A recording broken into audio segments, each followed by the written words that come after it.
Hello,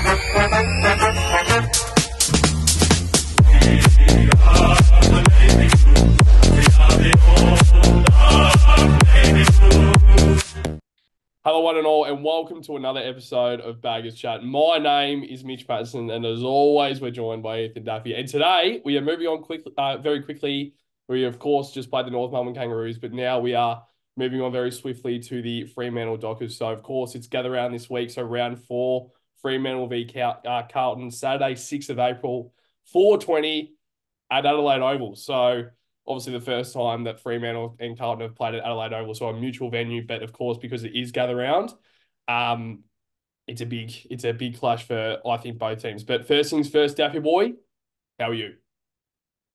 I'm good, mate. Obviously, it's Monday. We're recording this, so there's still footy on today. I just realised Yeah, that's all. it's Monday. It's always weird on the Easter Monday, but yeah, I'm good, mate. Obviously, a comfortable victory on Friday, Arvo on the other last round, but now we focus on the Dockers, who are 3-0, which I find very, very surprising based on their. I don't think they've put together three solid performances. I think the North game was a bit of a struggle, and but yeah, credit to them. They're 3-0, and we can't take them lightly because we know they've got the talent to push us. Yeah, like it's a good way to put it because I think Fremantle is one of those teams where they are quite inconsistent in terms of they played against Yeah, Adelaide, which should be a good side. They played against North Melbourne where they did struggle quite for pretty much 75% of the game, let's be real. And then one yeah, quarter they just blew it out. And then of course Brisbane Lions, who we thought was going to be an absolute smashing, and they actually decided to beat them. So I yeah. think Brisbane's another story in its own right, with, of course, everything that's coming out of the Las Vegas trip. So hopefully we can try and find out more over the next few weeks. But all of that is just an absolute shambles. So, but before we get into the potential inclusions, Zach Boy, I just want to throw straight to you. And of course, you've got a bit of stat work from a certain source from your point of view, mate. So, what have you got for the podcast? Yeah, obviously being a footy nuffy, and I'm sure you're a big footy nuffy yourself, but footy programs, they often differ between opinion-based and stat-based. And for me, I don't mind a bit of opinion because, here and there it's a bit of fun seeing, Kano just rip into someone or whatever. It's all a part of the game. But um, I do like stat-based, especially first crack on Fox Footy. So credit to David King and Lee Montagna there. They do a really, really good job and Yeah, actually put in the work, and they yeah, actually have reasons behind their stats as well. So a lot of the time you see in the papers where they talk about Carlton, or, they go, oh, da da da, but can that be consistent? But, Lee and Dave King, they know that it will be consistent, and it's kind of how it's worked the last few years and how top teams play. So for me, the first one, and it was a pretty big stat. I had this sent to me by a few people. While I was watching, someone said, "Oh, this might be good for your podcast." Da da da. So, thanks to, well, my old man actually sent it to me, and a few mates actually were watching as well. So, my number one thing is, so last year our corridor use, I felt like it differed from one half of the season to the other. I feel like when we were playing well, we were taking more risks on, and using the middle of the ground, and offering an option in the middle of the ground, not just, just going through there and darting off with it. You got blokes standing there willing to call for it and giving, their teammates an option. And for the whole season, we were 12th in that vicinity in terms of corridor use. And I think corridor use is the key to almost victory. You're not going all the time to the corridor, but when you need to go to the corridor and break open lanes and dart through, and, players like Sard and Boyd can hit targets in the middle of the ground, it can really open it up for our forwards, especially. yeah, Um, and we were 12th for the year last year, and that's, middle of the road. And as I said, I think we were one of the better teams at the back end of the year doing it, but we couldn't consistently do it for a whole home and away season. So, and now in the first 3 weeks of the season, our quarter use and is just been phenomenal. And especially on the weekend, I don't know if you saw this, but a lot of the time we were trying to get yeah, it in there. yeah, Love that. Like, yeah. I love that about how we want to play our footy, and we want to just practice that and implement it against a team we probably know will beat. And now we are second. We're second in the league, just behind the Giants, like just apparently. So, Patto, I'll just go over to you quickly about this. What are your thoughts? Because I think I think the AFL has almost shifted away from that chippy 100%. wide. I think, and the way when we play bad footy, Carlton, it's that slow, and we go chip wide, and then they force us to go long, and then we turn it over, it comes back over our heads, and they kick a goal. So, Mm. what are your overall thoughts? Because I think it's a pretty promising sign, Yeah. considering we're close games as well. Yeah. I think there are still a few teams that do it as well, and they're Yeah, trying to do it. Like yeah, the yeah, team that come to mind is Port Adelaide, and that's why I don't think Port Adelaide are going to really, really challenge the top teams in the competition just because I don't think they really have the firepower down there. I mean, they've got a Dixon, but other than that, they might have a Marshall and a Finlayson, but they're too inconsistent. And I think their game style is so chippity that they just yeah, drive it in there. Essendon's another team that comes to mind. Richmond as well. Like those three yep. teams are really the ones that come to my mind. Like Saints even. Like Saints They had just take, keeping around. Like I think with what we've really seen, but also what it was last year is it was just shit standard. Like you would just yeah, like it was a really crappy sort of standard of football, and you would see certain yeah, errors where we were trying to do that. We were trying to yeah, take it yeah. on, We were, and then it would be, but like it would be through the fourth quarter, and we'd be like, where was this halfway through? Well, I would have rather see that yeah. system halfway through the fourth Mm, quarter. I mean, sorry, the whole game, not in the bloody fourth quarter. So, yeah. um, yeah, I mean, I think it's overall, I think it's just a bit of a. I think the game definitely is changing, and now every side and their game systems are getting a lot more similar. So it really is down to talent and mindset and what you do in the game, like what sort of decision makings you make in the game. It really Yeah. gets down to that. But it's a good start, mate. Yeah, and just a final stat, I'll just go over this pretty quickly. That one of our biggest issues last year was scoring off turnover. We had the ability to get turnovers, like force turnovers, and I think our defense was really, really good, especially in the back half of the year. But most of our scores were coming from stoppages or just other types of play. Mm, And this year, I think I can't really remember exactly the amount of points was our biggest last year off turnover in a particular game, but it might have been, 50 or, whatever was our biggest game in terms of score from turnover. We've done more than that in their first three games already. So that's huge, in my opinion. And it doesn't, so we have to win 1,000 stoppages to win a game. mm, Like, imagine if we start getting our stoppage game go, like, we're pretty good on the weekend in the middle, I admit, which we should have been. But, like, if we can get both of those things going, like they're gonna have to stop us at the stoppage, and they're gonna have to stop our impact coming off half back. yeah, And there was a few chains where it was waitering to, like that's a big thing for me too. When you have a key back that can launch and do that type of stuff, because with Lewis Young, it's a difference. Like he was playing good footy, but with ball in hand, he's not going to create amount of scores like scoring chains as Wiedering does, and no one will in the league. Let's be real.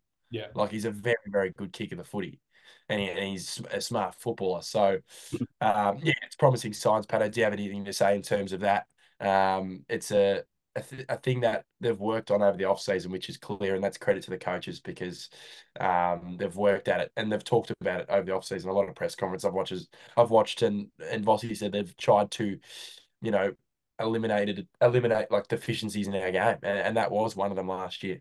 And to be one of the best sides, you always have to try and find different ways to try and improve it. And I think that was what was really being seen last year. And we were seeing that they were Yeah, trying to improve it, but they were just yeah, overcomplicating it. And it was just like you just need to yeah, simplify it and try and just be a little bit more simplistic when it yeah, comes to the game plan. Because at the end of the day, the good sides, the best sides in the competition, of course, they have a structure, but they also have one of the best players in the competition. So it really is trying to mix them both like both together and really trying to find some sort of gel between them to try and really elevate themselves to try and get some success in the side. But I just purely think it's down to when they kind of realize that Wiedering and Lewis Young probably won't work.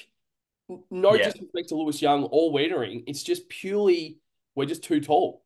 So we decide to go yeah, with a key back, which is Wiedering or Lewis Young, and then yeah, medium size, which is Marchbank or McGovern or Kemp, and then yeah, all other ones are like Jordan Boyd's getting a regular game now, which I love to see because now yeah, down there's Newey, Sardi, Williams, and Boyd, which last year we didn't see at all. I mean, I know that we didn't see nah, Williams, but Like Yeah. Williams was out, Boyd was available, and he still Mm. wasn't playing.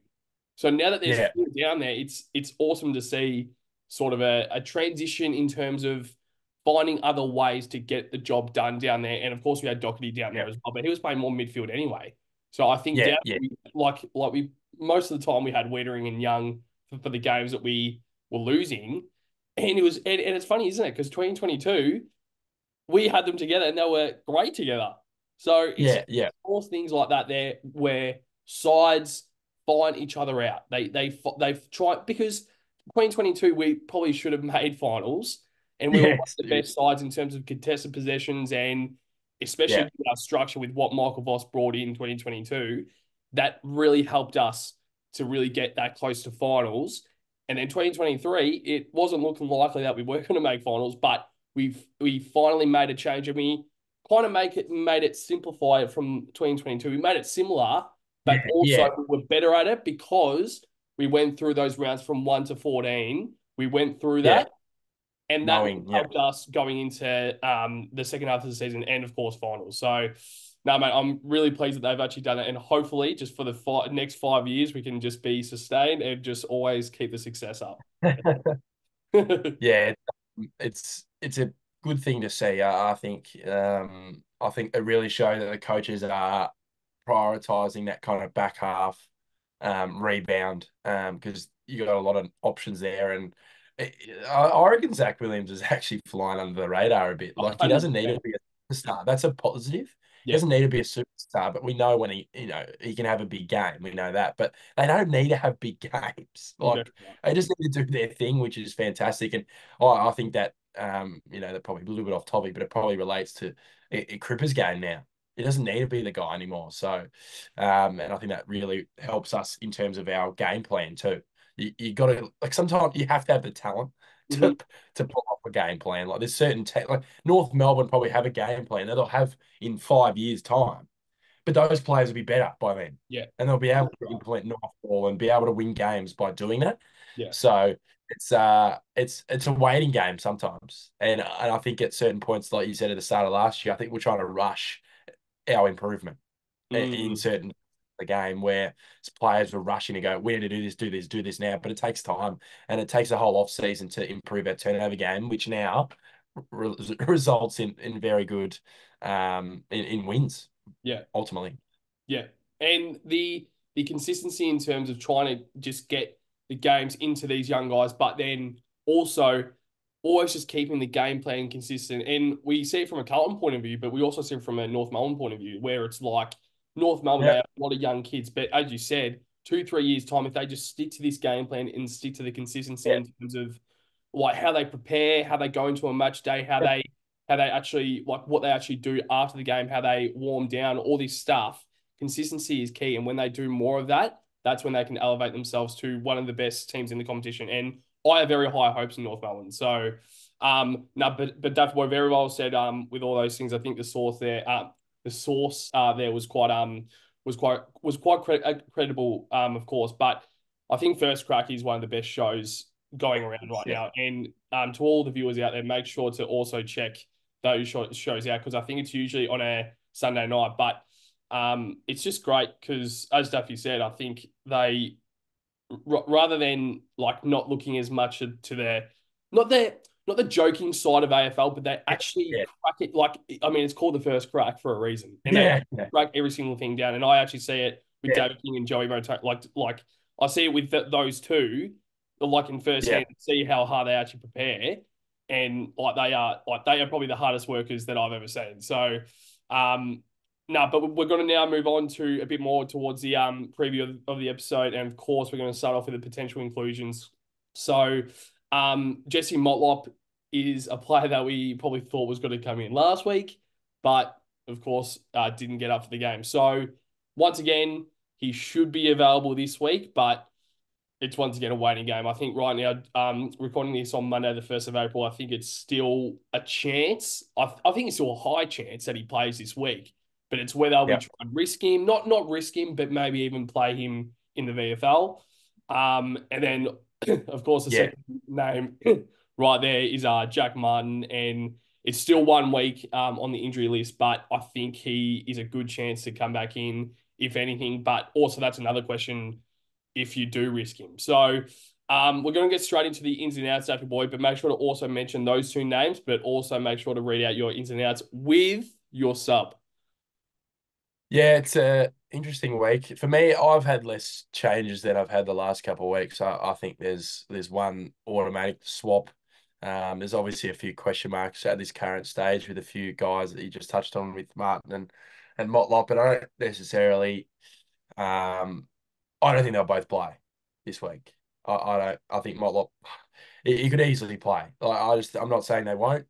With Jack Martin, he's had a few different injuries. He did a low strain to his hamstring last week, and then he had a knee and hamstrings often go together. So, yeah, it's frustrating for him, but hopefully he's back in the next couple of weeks. And obviously, Sam Walsh is another conversation of itself. I think he might be back for the Adelaide clash or the Giants clash. So, but I'll get into my ins and outs. Outs for me, Marchbank, he will be out with concussion for this weekend. I think he can't catch a break. I thought he had a shocker on Friday. He did, didn't He he? had an absolute shocker. I'm not trying to be harsh, but he gave away the first 3 goals. Yeah. Let's be real here. When Weeders was on Larky, he kept him to really one or two, and the first couple goals on Marchie. I'm not trying to blame him, but there was a few holds there with Marchie, and obviously that takes a few games to get going, and he would have played this week if it wasn't for concussion. He's my only out. He's my only out of the side. I think most probably half time I thought Matty Owies, and then he pulls out these goals in that second half, kicking 3. So that's his job. And Corey Durden kicked a couple as well. So you got guys in form there that I just think you got to keep in for another week, considering with Motlop having injury. But if you've got him in, if you've got Motlop in, I'll be happy with that. Like I'm not, it's all subjective, but in the end, I'm happy with either result. But just for me, this is just what I think will happen. And I think Brody Kemp will come in for Marchbank and the sub. I think Orazio was superb at the sub on the weekend. I don't know. I'm going to keep him as the sub. I can either have him or Durds as the sub. Really, like, I think you can. And the topic with Matt Kennedy, I thought he was superb on the He weekend. was, yep.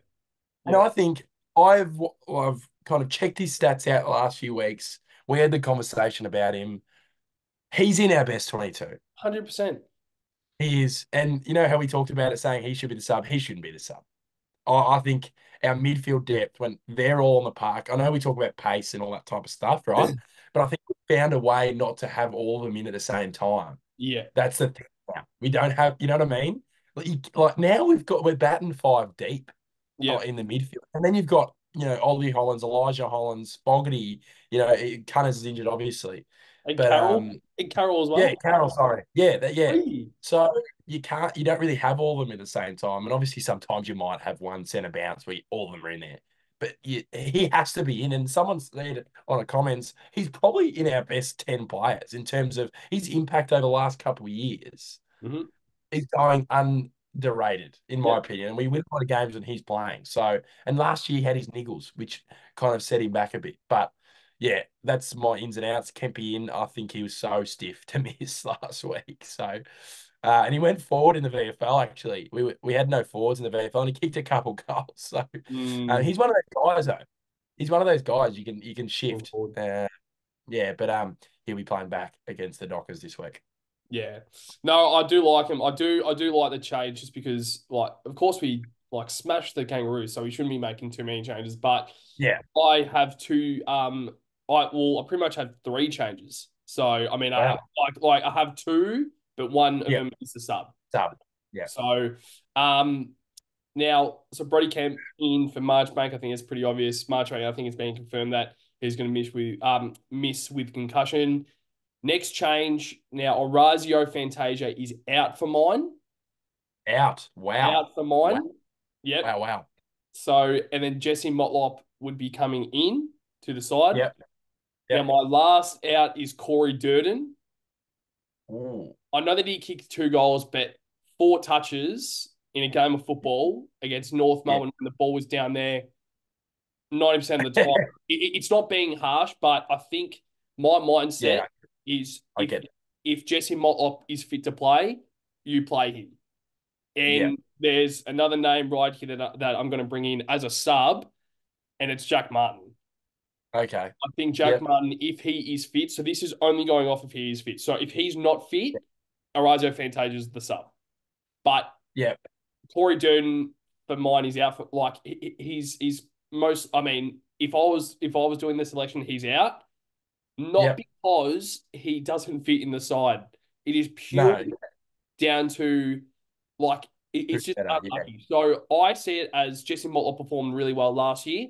When he's fit, you give him the opportunity once again to perform. Yeah. He has Yeah. 4 weeks. If he doesn't touch the ball and kicks no goals and he doesn't have a lot of impact, Corey Durden comes in. Like Yeah. that's how I see Even it. Orazio. Even Orazio. Yep. Orazio. But Orazio had 8 touches and he played 20 minutes game time. So yeah, he had a better game than Durden with 1 quarter. yeah. I see it as like I've got a certain way that I want the forward line to work, and I don't know why, Yeah. but obviously Charlie and Hurry down there as the key Yeah. forwards. I would really like to see 2 genuine small forwards, and those small forwards are Motlop, Durden. That's Yeah. probably it because I wouldn't classify Orazio as a small forward. Like if Yeah. he's small, but he's not. Yeah. He's not one of those like Owies can Yeah. chase, Motlop can chase, like all these guys can chase. I just don't think Orazio is one of those small forwards, but he's a medium-sized forward and he's on the same category as Jack Martin. So Yeah. I think my best 22 down in the forward line would be Harry Mackay and Charlie Kerner as the key forwards. One of those like two of the small forwards, which are either always Durden or Motlop, and then Fog. Elijah Hollands is an absolute lock in that forward line right now because he's playing some supreme football, but also Fogarty. But He's then, in. yeah, He's in our best. He's in our best 100%. one. He's in No, our best. I think he's our actually most important yeah, small forward yeah. in terms of not in terms of goals or offense, but he is incredibly good defensively. I've never like it's he lays a tackle when you want him to lay a tackle. You know when you're watching and you see sometimes a small forward miss a tackle or he hits them every time. When there's a time to hit a tackle, he hits a tackle and we get stoppages out of it, Patto. And it's huge for us. So Mm. I agree in terms of the whole outlook you want as a forward line. When thinking about it now, I think you can't have well, you probably can. At some stage that will happen with Jack Martin and Fantasia, as he likes to be called. Um, yeah, I agree. I think the smalls are you got to have genuine smalls, and I don't think Corey Durden's in the best 22 full time. I don't think he is, but uh, I've got him in this week. But if Mollop plays, I agree. He's out of the side. Okay, so let's move on now to the opposition watch. So, Death Boy, I need your backline player, midfield player, forward player for the Fremantle Dockers. So, for the viewers that don't know, we go through each line and really touch on a player for the opposition that we think is a threat. It doesn't necessarily need to be a big time player. It's purely down to what we think that might be a threat come Saturday afternoon. So Dapper Boy, first things first, let's start off with your backline opposition watch. Who have you got? Yeah, it's Frio. I tend to look at the whole lineup before I head into this, just to see if any names pop up late. In my head sometimes, certain players that have caught my eye, but they're an interesting lineup, Freo. I, just that's my answer to their whole list. It's just it's just like I'm not having a go, but they've got the talent, but it's just like I don't know. Like, if you're a Dockers fan, I don't think you're convinced. You're not convinced at the moment. Maybe if they beat us this weekend, I would be convinced if they beat us this weekend. Mm. Um, for me, in their back line, my my main guy I'll probably look at is Alex Pearce. He kept Tex quiet last week. Who's been in interesting form since coming back from round one, missing round one. Which is an interesting watch. I think he might have used all his tickets last season, but Mm. uh, Yeah, for me, I think I look at Alex Pearce as probably their main and best defender. When I look at it last year's game against the Dockers over there in Perth, I think we absolutely slaughtered their defence. And they're actually more undermanned today. Not today, for Saturday's game. They haven't got Brennan Cox, who somehow got a 6-year deal. I'm not sure what his agent might have told the club, but we're back on Alex Pearce.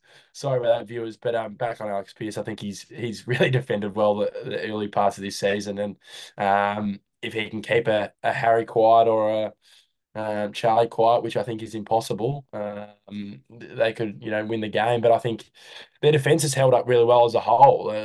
Adelaide scored 34 on the weekend. I think 4 goals in a game. I think that's a lot on Adelaide, but also the Dockers keeping him low scoring game and scoring 69 and winning by 5 goals is unbelievable. So Mm. uh, the positive for us is I don't think you can keep us under a certain amount of score if we're Yeah. going enough.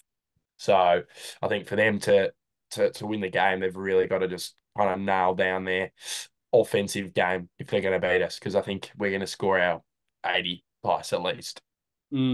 I like it. Yeah, I mean, I didn't even know about Brennan Cox. I know that he's been injured, but I didn't know how long his 12 injury weeks is. or So, something. yeah, so 11 to 13 weeks it says on the injury list. Like that's like crazy. So, I didn't know about that. I know that he definitely was missing, but I didn't know how long his Yeah, injury was. So Sean Darcy is of course 2 to 3 weeks away, so he won't play. But Luke Jackson is another conversation of how well he is playing in that ruck. So, but I think Tom yeah, DeConnick should be well and truly be able to hold his own. And yeah, one player that also is probably rumored to return is a young player called Carl Warner.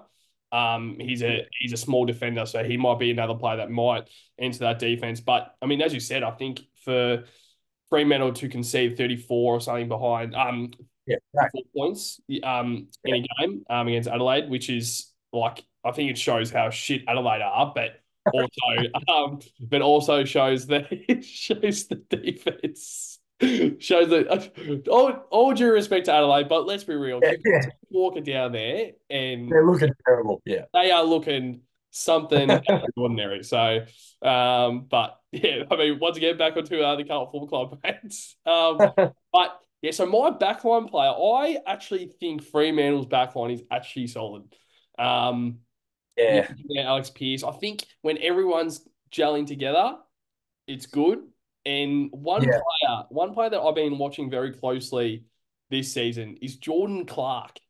Now, he's of yeah, course from the Geelong Football Club, and he has had some sort of a start to the season, and he's playing more of that halfback role in terms of Hayden Young transitioning into the midfield. That opens up a spot there for Jordan Clark to really be that rebounding halfback, and I think he's now becoming that kind of the quarterback in terms of AFL. When you kind of have a key back marking the ball, intercepting the ball, and then he then comes behind and gets the ball. And it's also like Luke Ryan as well as down there. So I do have a few defenders down there that can be a worry, but let's be completely honest right now.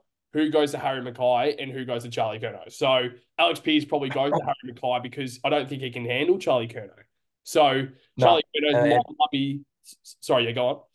no, and I think Luke Ryan has to take Charlie, and that Charlie did Curnow, not yeah. work. Yeah, I think Harry kicked 3 or 4 that game. That was one of his better games of last year. So Mm, yeah, on your topic, I think you're right in terms of they got the talent down there, Dockers, but they just I don't know. they I do. just don't know about them. I'm not convinced. I'm not trying to bite us back in the ass if they beat us by 10 goals on Saturday, but Mm. which won't happen.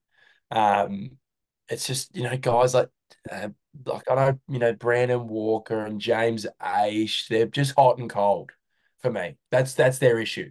And I think Luke Ryan is a bit of a super coach merchant, in my opinion. I think he takes 1,000 kickouts, boosts up. He's a bit of a Sicily for mine. He gets a lot of stats. He gets a lot of the ball. Good ball user.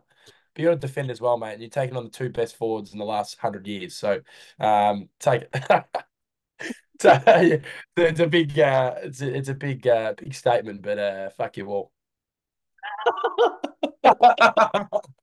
God, it would be a really bad look if Luke Ryan somehow Oh, Charlie Curnow down to 0 goals. no, And Luke, Patto, I tell you, do not post that on TikTok. Do not. Do not, don't you dare.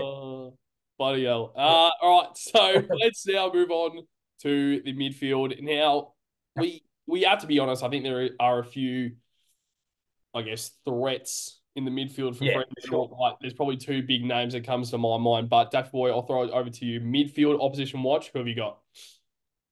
Yeah, it's you're right in terms of they've got a few guys who can run through there. For me, like there's two names I look at, or three now, with Fife in there as well.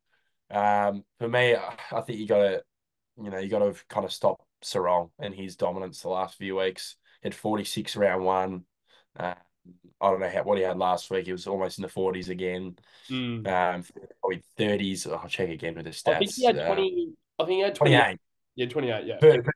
versus North the week before he had 30 odd. Yeah, he's had. So for me, the good thing, I'm not trying to jinx again, but I reckon he has never got his game going against us.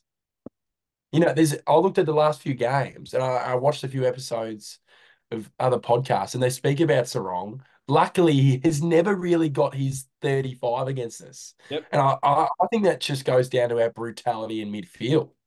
And he's that kind of small. He's not small, but you know what I mean. He's an inside and out mid. But you're taking on George Hewitt, you're taking on 100%. Cripps, you're taking on Kennedy in there, and you got Chera who's tough in there as well. So um, it's going to be huge for us to be able to minimize his impact on the game. But he's going to have his 25 plus. I think that's a given. But it's more about how he impacts the game and going forward of the ball and how it leads to scores. Because he has, you know, what's his name from Adelaide? Matt Crouch had 35 on the weekend, 200 meters Mm. gained. So you may as well give him 70 touches and he will not impact the game whatsoever. Like they scored 4 goals and he had 36 touches. So what is he doing with those touches? I'm not sure. But in terms of Sarong, we've just got to minimise his impact ahead of the ball. And similar to Brayshaw and Fife, they can hurt you on the scoreboard. I know Fife isn't the greatest set shot at goal, but that those guys can set up play and set up guys like Jai Miss that we'll touch on later. Yeah. So my midfield, I do completely agree. Now, a quick conversation with Sarong. I Yeah, don't know if he is one of the best midfielders in the competition that a lot of people are talking about. I yeah, I agree. I think he's Great, but great, but he's very much he's just an accumulator. Like let's be real. He's in like he just hands the ball over, gets yeah, your consistent 30 or 35 or 40. yeah, But does he really impact a game of football when he gets 35 touches? Like if Paddy Cripps is getting 35 touches, he is we'll win the game. impacting that game. If Adam Chera is getting 30 touches, he is impacting that game. If Georgie fucking Hewitt is Yeah, getting exactly. I 40 agree. touches and Yeah, he is impacting that game. And that's one thing when I think probably Andrew Brayshaw, if he gets 35 touches, he is impacting the game. I agree. So Yeah, they've got Brayshaw, they've got Sarong. Now, one of my names that I've got here for the opposition watch, and it's not Nat Fife, yeah. Who is it? Hayden Young. Yeah. So he last week, I think he's finally gotten himself going in terms of like he's had a lot of the ball for the first 3 games, but now he's finally hitting targets and he's looking like that the bull in the midfield that they've really wanted. And I think Fife is a good addition to that midfield, but I think Hayden Young is a great addition to that midfield as well.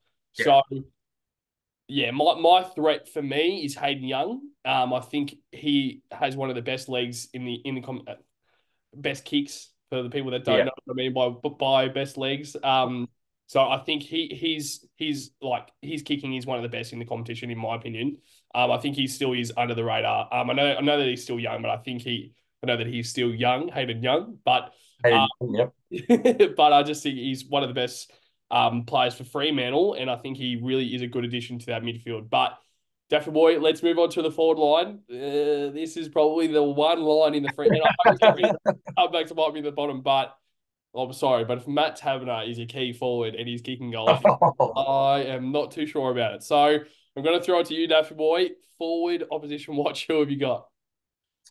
Yeah, that's another question mark, I think, for the Dockers. They're unpredictable, which annoys me because I Mhm. just know one of these bastards will kick three or four goals and it'll just be like, oh, like this week he had to kick 3 or 4. But Um, I think the way they've been winning their games is actually through their smalls. I think, Josh Treat, well, I know he's a big fella, Josh Treat, he's been leading up well at the footy, but I think guys like Frederick and Miss is kind of that medium forward, and Walters has been playing a little bit better, and guys like that have won them the game. And that's why they've kind of been scoring not too high.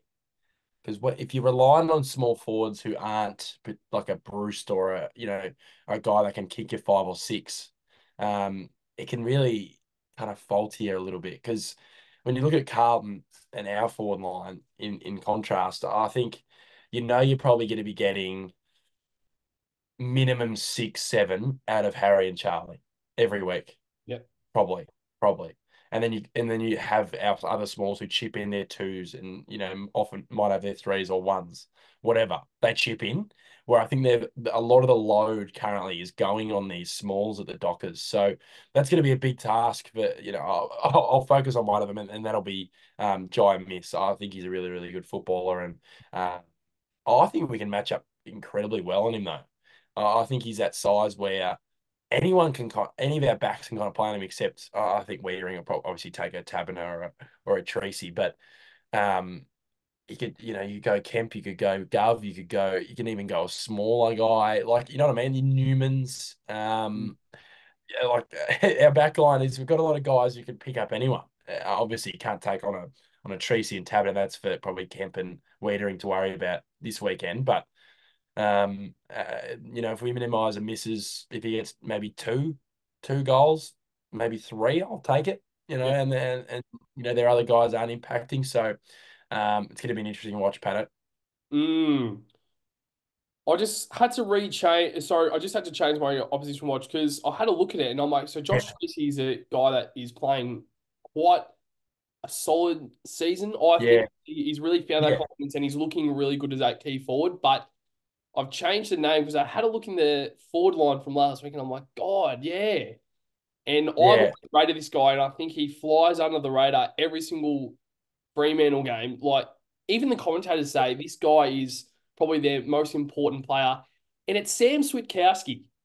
yeah, I yeah, think he's that experienced body in terms of he's played a lot of football now, and I mean he's obviously a small forward, but he just he's just there all the time. He just yeah. like I get it. I reckon out of nowhere you would look up and then he would be under the pack and he would fly a goal straight through the middle of the sticks, and it's just like he's just a player that he's always around the football and he never really gives in. Yeah, Like he always chases, and if Fremantle are down by 60 points, he's still there chasing. So I was probably almost going to go Tracy or even a Michael Walters down there, who's another, yeah, I guess, threat. He's starting to enter the twilight of his career. But yeah, I think probably Switkowski is a guy down there that really does worry me. And if he gets going, he is very important for Fremantle. So, yeah, so that is the opposition watch for the three lines. I mean, of course, you can almost mention Luke Jackson as well if you want to talk about the rucks, but yeah. Sure. I think Luke Jackson is one of the best ruckmans in the competition when he gets going. But of course, when Sean Darcy comes back in, I think he's going to transition into that forward line, and I think Tom just got him. Sorry. I personally think they've stuffed it up with the Darcy re-signing. 6 years for a guy who, like, Jackson, man, he should be the main guy. You know what I mean? Like, I get you can play Jackson forward, but Jesus, man, I would die to have a guy like that. He can play, like, obviously we've got TDK, but Jackson is that one of a kind, modern I, day, yeah. do everything. He can do everything. And obviously Melbourne wanted to keep him, and he would have been the next guy in line after gone. Mm, Um, so it's interesting with Sean Darcy in terms of, I know this is not Freo Dockers chat, but um, like with the whole 6 year deal, like, do they need him? Like, obviously he's good, but gee, if Jackson plays the way he does, do you need two of them? Jackson wants his minutes. Jackson wants his mm, minutes in the middle. And he impacts, people go, "Oh, he can impact forward of the ball." Of course he can, but he could be the main guy and you bring in another ruckman to come in as a second. And you can play a Tracy in the ruck, or you know what I mean? So mm, it'll be interesting pay period in terms of Sean Darcy, because I think the Cats still have their eye on him. yeah. He signed the 6 year deal, but in the AFL, sometimes that means zip. So that'll be an interesting watch. But yeah, Yeah, I see it from a different point of view in terms of I think Luke Jackson is trying his best to open his to broaden his horizon and become a forward at Fremantle. Like I think that was yeah, one of the reasons why he moved back. Why he moved back home is because of course Sean Darcy is there and he's going to be that ruckman, but he probably knew that and was like, okay, well I can still become a forward because mm, I rate him extremely highly as a key forward. Like I think yeah, of course he's there, and then this is exactly what you were saying. Like he has so many strings to his bow that he can become one of the best ruckmen in the competition, but he can also become one of the best key forwards in the competition as well. So yeah, I think he is one of those players that literally, as you said, he's a once in a lifetime player. And yeah, I think he really can. I mean, I don't think I think he has more to give as a forward than what yeah, he can give as a ruckman, and that's just my opinion. I know that there's a yeah, lot like there's people saying it from both sides because I see it as Fremantle can be really threatening as Sean Darcy as that key forward because he can even swing forward. He's solid as a yeah, forward. Like he's a yeah. truck. He's an interesting watch. I like the way I look at it is I look at last year's game against the Dockers. Okay. And I know they weren't playing great footy at the time, whatever. We had as our ruckman, we had Lewis Young and Silvani in the ruck, and we won by 10 goals. And who was the main ruck? Who was the main ruck? Yeah. You know what I mean? Like, I know he's a good ruckman, but it's about what else we were running him. We were running him everywhere. You can't do that with Jackson. Can't Mm. do that with Jackson. So they're different ruckmen. I think Sean Darcy's almost to that Pitternet side where he's that physical kind of presence. He's much better. No, no, not his skill, but he's an old style ruckman, Sean Darcy. He is. That's what he is. He's got the skills, of course, but his size is like that old kind of 2000s, 1990 ruck where he's physical and he's really good around the ground and the stoppages. Whereas Jackson is like a Grundy which I think he's better than Grundy. He will be better than Grundy at his peak. I think Luke Jackson has the potential to push for a Brownlow medal. I can't get enough of the bloke. Seriously. Like his skill, I don't think people realise. Like he won a premiership at the Demons when he was 19. He played the entire last quarter in the grand final, most of the last quarter in the grand final in the ruck. Gorn was going, yep, you need to play in the ruck because he had the form when they were going. Like it just show for me that just shows how good of a player he is. But you can look at it all sort of sides. It doesn't matter because they're not going to make the eight, so it'll be good. Next week we will be talking about Fremantle in September and they just won the premiership. So yeah, it's a really because I see it like I've got to be honest, I completely disagree. It's just Yeah, yeah, it's so funny because yeah, a lot of people have different like opinions, but I just think that Luke Jackson, I don't think he offers a lot in the ruck. I think he's very much like a Brody Grundy in yeah, terms of I don't think he's yeah, effective in terms of ruck taps.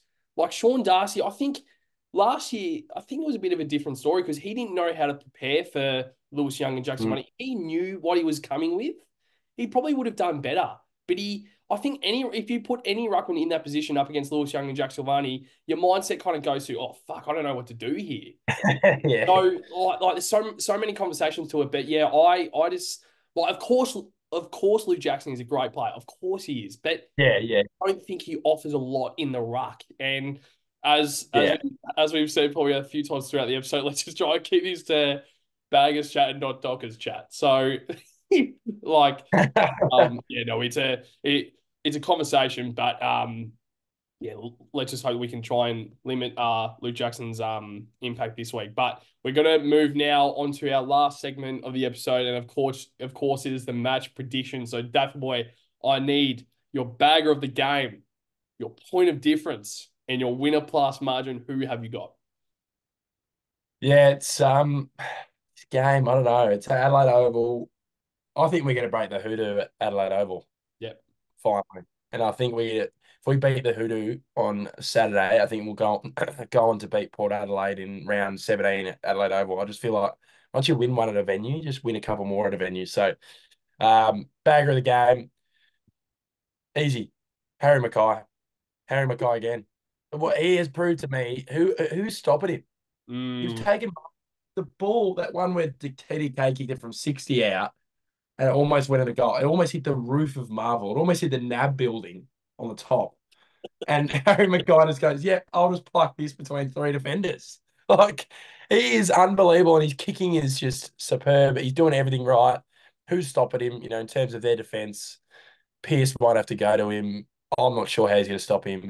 I don't think anyone can stop him at the moment in the form he's in. So, unless he proves to me otherwise, he's the bagger of the game, in my opinion. Point of difference.